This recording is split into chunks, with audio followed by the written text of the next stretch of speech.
Welcome in. We're talking NFL bad beats from week 7, but not the classic traditional bad beat that you might think that happens on a back-breaking last play. We're talking about the hidden bad beat within win probability. These things often go unnoticed when you're handicapping games for the future. You say, oh, that was an easy win, or oh, that was a blowout loss. No. I'm Tim Kalinowski. I'm here with Nick Giffen. Nick Giffen, he's the one that's a lot smarter. He's the one that puts the calculator, the pen and pad to these things. But Nick, you're a little under the weather today. So, Jordan flu game, you're going to battle through here. Let's start with your worst beat of the week.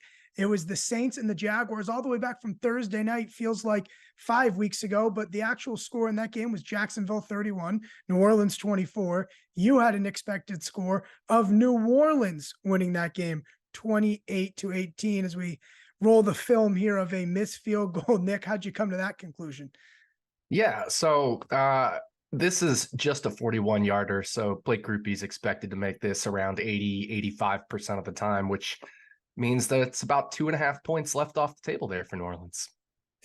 And then I guess we're talking more field goals here. This one, you're going to say that the Saints settled for this field goal. This was just a short time later. Yeah, again, this time the field goal's unlucky instead of a miss being unlucky. The make's unlucky because they have 4 downs to, or at least 3 downs to get in the end zone, potentially a 4th if, they got 4th and goal from the 1 or something like that, but unable to do so. So that's several points again off the board that the Saints could have had. And they end up settling for a short, I think it was 23-yard field goal by Blake Grupe this time. So in this case, a field goal make was bad because, the first one, a field goal miss was bad. So we got Blake Grupe just being the unlucky guy here right now.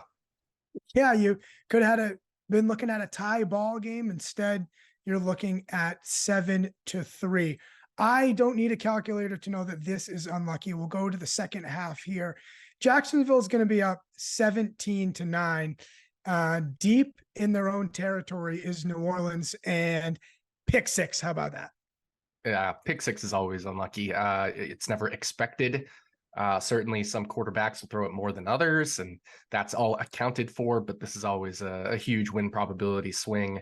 In this case, it happened so far in Saints territory that they had less time to stop the return there. So just another spot where the Jaguars got some points that they probably shouldn't have.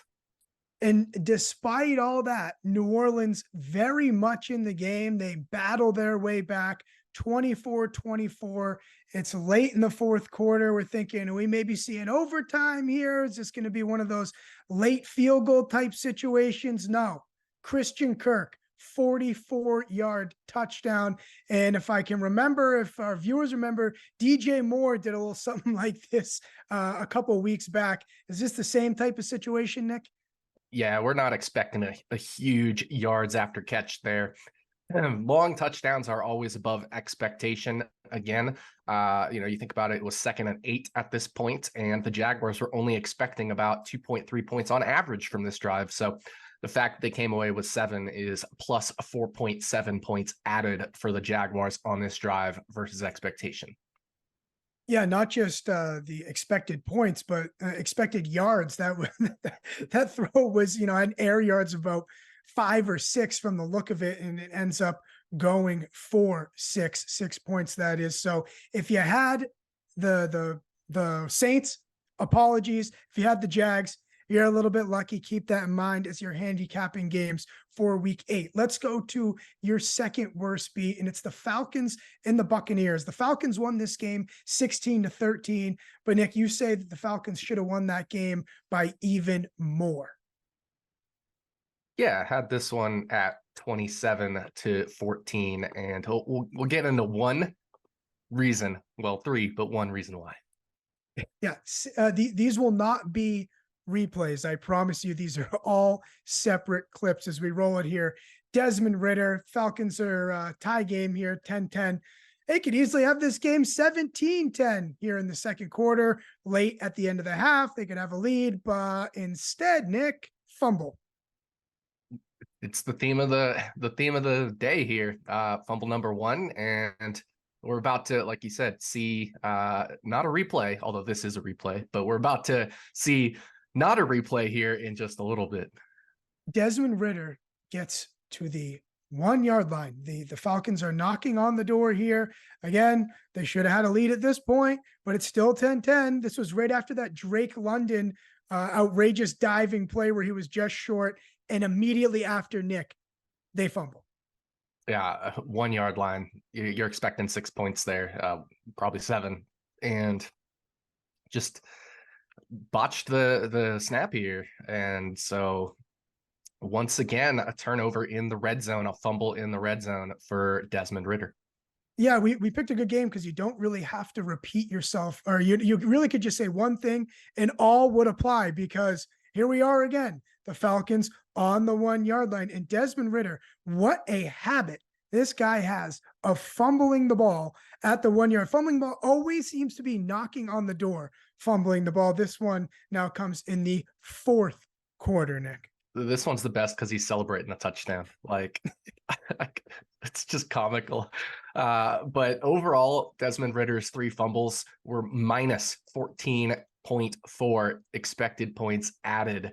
It turns out Tampa Bay was actually unlucky outside of these 3 Ridder fumbles. Like, that's how unlucky these 3 single plays were. Is it made the Falcons the unlucky team by quite a bit?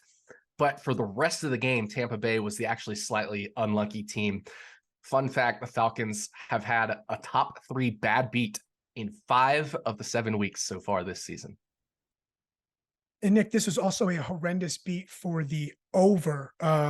If you add this all up, it goes well over the total of 37 and a half. That's a really good point, because our luck total for Atlanta versus Tennessee going into week 8 is going to be over +8, which at this point in the season is going to be significant for an over. So you may want to back that Atlanta-Tennessee over this week. I mean, as long as Atlanta does not have to snap the ball from the opposing team's 1 yard line, then I'm all in. But the way this is going, I mean, it seems every week Desmond Ridder turnovers at key areas of the field.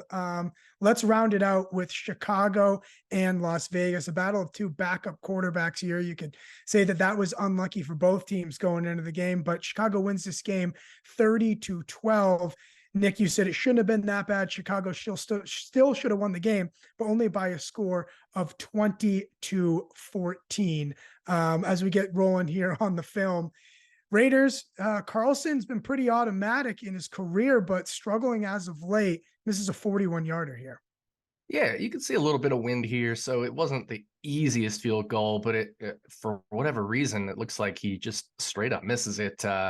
So bad field goal there for Carlson. 41-yarder again should be made right around 80-85% of the time, something like that. A little less than 85% with the wind factored in here. So unlucky there for the Raiders. And as we stop this right here, Nick, we're going to watch a Santos 54-yard field goal. He's going to bang this.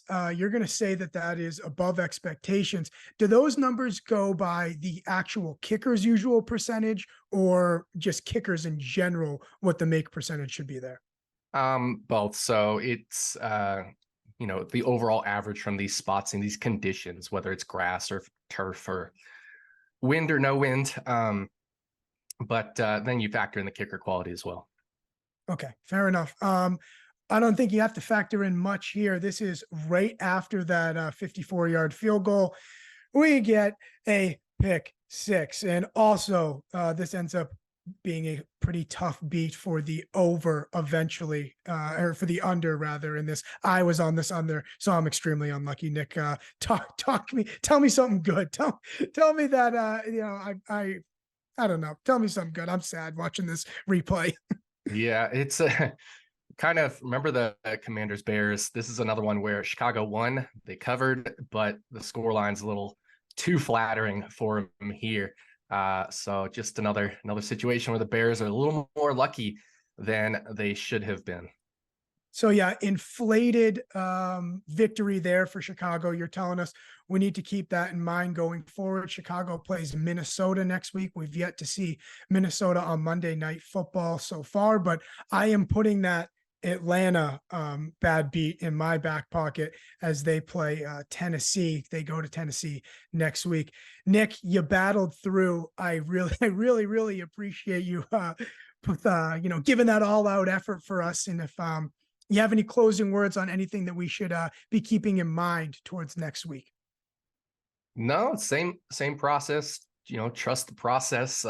Unlucky teams are unlucky and lucky teams are lucky. And when we find that big luck discrepancy, that's where we want to pounce. Awesome. Thank you very much, Nick. For Nick Giffen, I am Tim Kalinowski. Those are bad beats in the NFL from week 7. Thank you, Nick.